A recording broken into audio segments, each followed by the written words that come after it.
ద్రాక్ష తోటల్లో పంట దిగుబడి కోసం చేపట్టే శీతాకాలపు కత్తిరింపుల గురించి నిన్నటి అన్నదాతలో తెలుసుకున్నాం కదా. కొమ్మ కత్తిరింపుతో పాటు ఎరువులు, నీటి యాజమాన్యాన్ని సక్రమంగా చేపట్టినప్పుడే కొమ్మలు చిగుర్లు తొడిగి గెలవేస్తాయి. వచ్చిన గెలలు పెద్ద పరిమాణంలో పెరిగి మంచి బరువుతో, తీయని రుచితో రసభరితమైన పండ్లనివ్వాలంటే పోషక యాజమాన్యం సరైన విధంగా చేపట్టాలి. అలానే అవసరమైనంత నీరు మొక్కకు అందించాలి. పోషక లోపాలను సవరించుకోవాలి.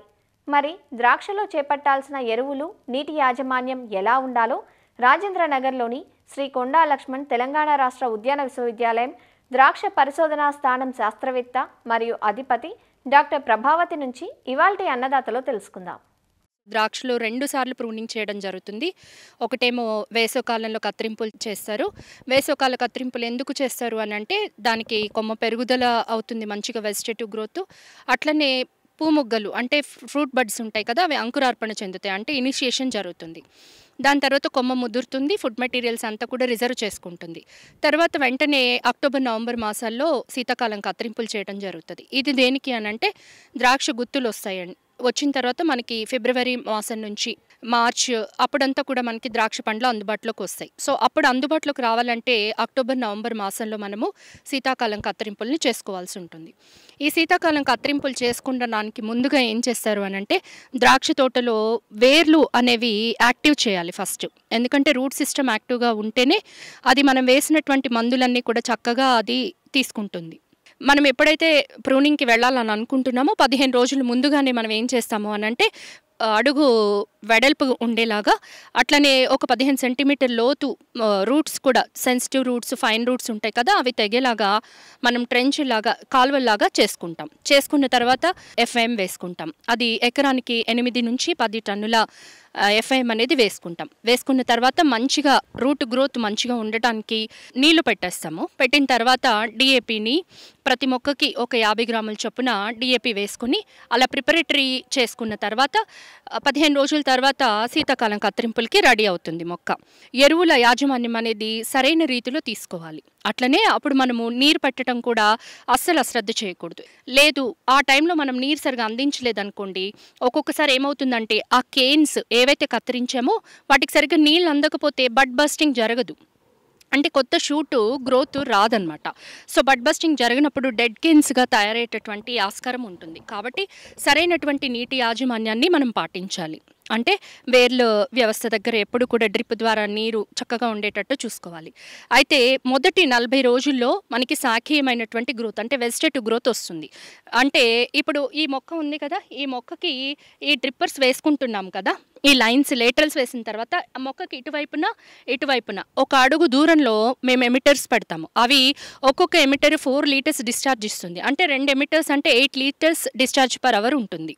సో ఈ చొప్పున అందరూ కూడా అట్లనే వేసుకుంటారు. అట్లాంటి ఎమిటర్స్ ఉన్న పక్షంలో నేను రైతులకి సులువుగా గుర్తుపెట్టుకోవడానికి చెప్తున్నాను. ఇలాంటి emitters 8 litres per hour discharge ఉన్నటువంటి అప్పుడు మొదటి 40 రోజుల్లో మనం డ్రిప్ని ఒక గంటన్నర నడిపించుకోవాలి. దానికి సరిపోయినటువంటి తేమ అందుబాటులోకి వస్తుంది. అట్లా నడిపించుకున్న తర్వాత డ్రిప్ ద్వారానే నత్రజని ఎరువులను కూడా వేసేసుకోవాలి. ఎందుకంటే మొదటి 40 రోజుల్లో మనకి వెజిటేటివ్ గ్రోత్ వస్తుందని చెప్పుకున్నాం కదా, దానికి బాగా దోహదపడేటటువంటి పోషకము నత్రజని. అంటే ఒక ఎకరానికి వచ్చేసి మనకి నత్రజని రూపంలో చూసుకుంటే ఒక 50 కేజీలు పర్ ఎకరానికి మనకి నత్రజని అందించవలసి ఉంటుంది. సో అది మీరు ఆ నత్రజని యూరియా రూపంలో అందిస్తారా, లేకపోతే ఇంకొక రూపంలో 1919 రూపంలో అందిస్తారా అంటే అవి క్యాలిక్యులేషన్స్ ఉంటాయి, దాని ప్రకారం అందించాలి. కత్తిరింపులు అయిపోయిన తర్వాత 40 నుంచి 70 రోజుల వరకు పూముగ్గులు విచ్చుకోవటం జరుగుతుంది.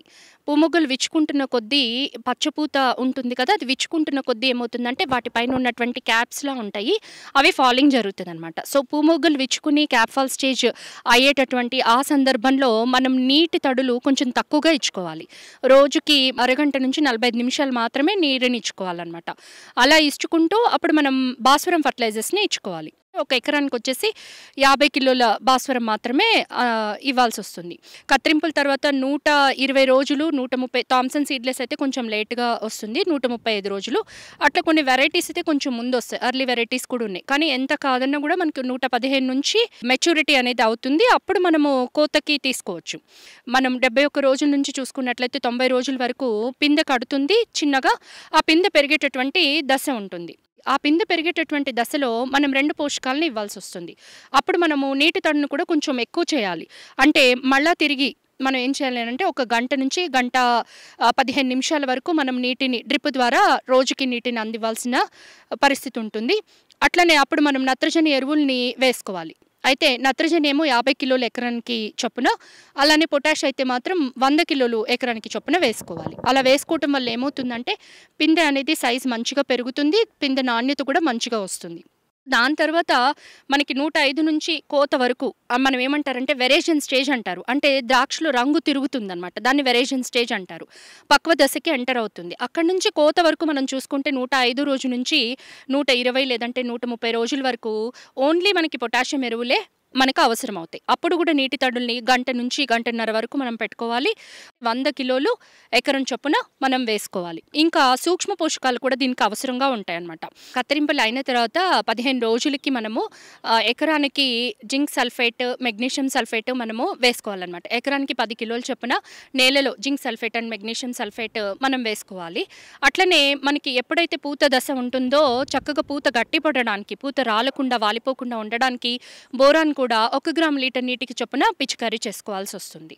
పైపాటుగా కూడా మనకి ఏంటి అని అంటే మంచి శాఖీయమైన వృద్ధి రావడం కోసము ఒక్కొక్కసారి మెగ్నీషియం సల్ఫేట్ని, బోరాన్ని కూడా మనము స్ప్రే రూపంలో ఇస్తాం. కోత దశ తర్వాత మనం అంతా కోసేసిన తర్వాత ఈ వైన్ అంతా ఎగ్జాస్ట్ అయిపోతుంది. సో అట్లా వదిలేయకూడదు. మళ్ళీ ఏం చేయాలి అని అంటే ఆ ఎగ్జాస్ట్ అయిపోయిన వైన్కి మళ్ళీ మనము కొంచెం FIMలో కొద్దిగా నత్రజని, భాస్వరము, పొటాష్ అనేది కొంచెం మోతాదులో మనం మళ్ళీ ఎరువులు వేసుకుంటే అది రెస్టింగ్ పీరియడ్లోకి వెళ్ళిపోతుంది. చక్కగా ఈ పోషకాలని మళ్ళీ యూస్ చేసుకుంటుంది. సో కోత అనంతరం కూడా మనం దానికి కావాల్సినటువంటి ఇది తీసుకోవాలి.